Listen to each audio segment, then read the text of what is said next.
My name is Wendy Robinson, and I'm proud to be the superintendent of the Fort Wayne Community Schools. Fort Wayne Community Schools has gained a reputation nationally for always focusing on the whole child, as expectations for what defines success keeps shifting. The amount of investment that kids have with everything that we're doing, with learning how to use the technology that we're putting in their hands, as well as the hands-on materials and things that we are asking them to work with, really brings a new level of creativity and critical thinking to what they're doing. Likewise, the soft skills that they don't realize that they're getting. The way that they work together on a project, or the way that they think about the problems that might come up in the project that they're planning, the ways that they have to divide responsibilities and think about their timeline and the materials they have access to, has all just been something that's happened kind of organically, that we didn't really expect for them to happen. And just watching a variety of kids from all walks of life has really been interesting to see how they really latch on to this kind of autonomy.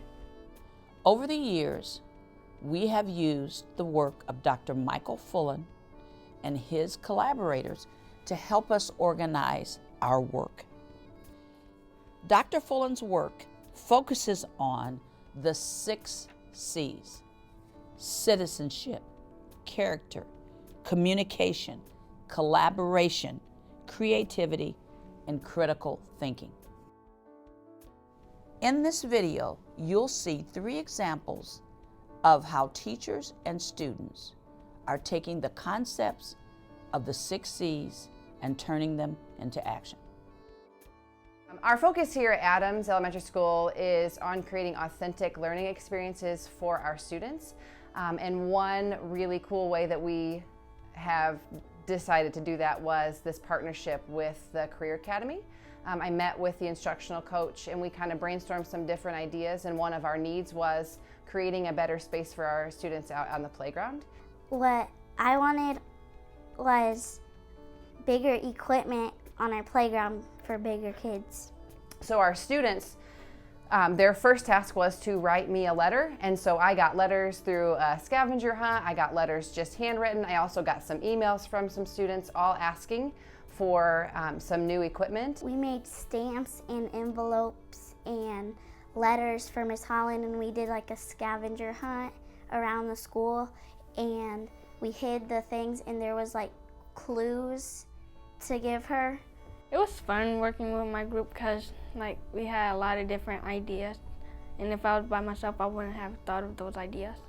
The fact that our students are, one, excited about being able to work with each other, but the prospect of being able to work with students at the Career Academy, a place where they can go and they can start making connections that, hey, yeah, I could totally do that when I get into high school. The fact that they're excited about that, and that they are going to be able to provide something to their community, because we are a neighborhood school. And so what we create outside on the playground, they can use no matter if we're in school or out of school. What I like best in my group is I like to collaborate with them. Now that we have the letters from Adams Elementary School, we are able to take that information, kind of compile their ideas and their thoughts. We're able to communicate with our students over the possibilities of what they were asking for. You know, students at that age, they dream big. So currently our students are still in the process of learning how to read a tape measure. They're still in the process of learning how to read prints and basic layout of things. Our students are currently learning new power tools, hand tools, and developing, more importantly, they're developing the skills and the know-how to actually operate those tools and equipment. We're going to need to know all of this so we can actually build and create a project for Adams Elementary School. Our expectation with being able to leverage digital is to be able to Skype into a classroom from even one of our job sites, to give a real perspective to these students, not just that they're going to get a new playground, but that they actually could be in this position someday within our Career Center, working with their hands, with their instructor, on helping community. This Monarch migration thing came up, and I kind of liked it because it would cover the whole year. And then I thought it fit in really good with what we do at the end of the year, where they get to watch butterflies grow from caterpillar to an adult butterfly. So in September, we studied a lot about monarch butterflies. We gave them books. They had books on Epic. They did some of their own exploring and investigating on butterflies. I am excited for them to see how these butterflies connect us to other parts of the world.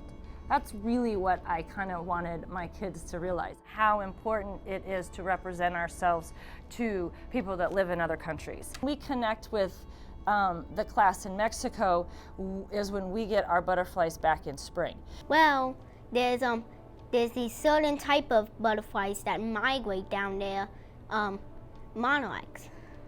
They always migrate down to Mexico for the winter and come back up here for the summer. We're going to get a caterpillar, and we're going to get our own tank, and we're going to make the caterpillar grow into a butterfly. They did really good.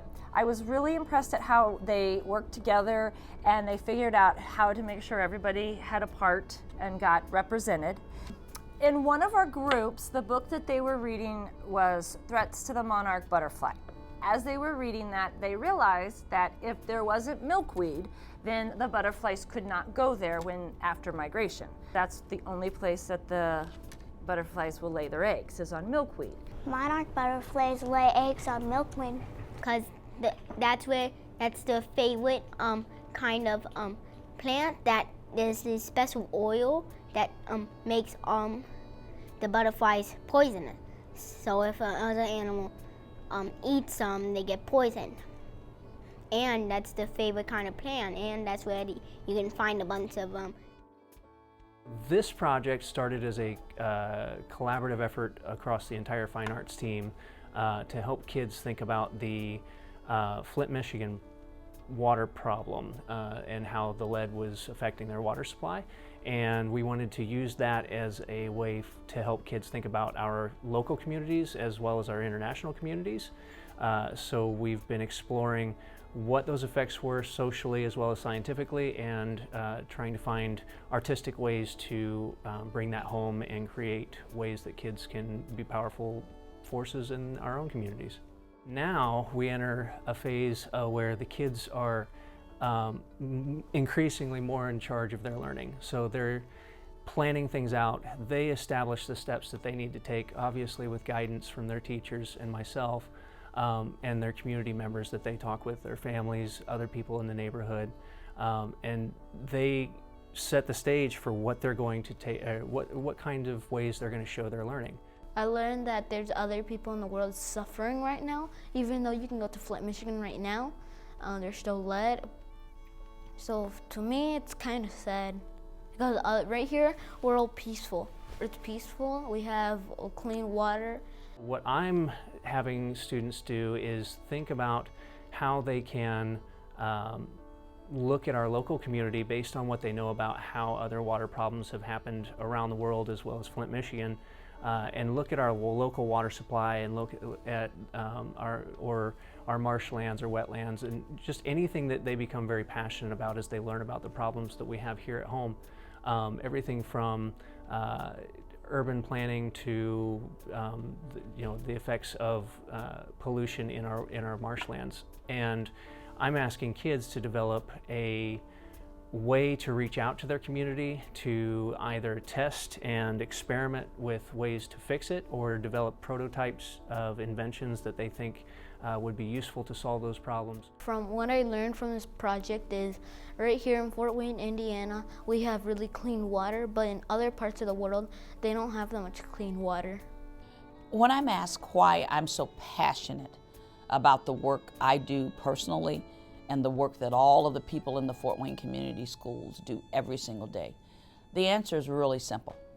There's no other profession in the world where you get the opportunity to touch the future, change the future by shaping the lives of young people. Most of the things that we work on every single day, we really won't even see the result.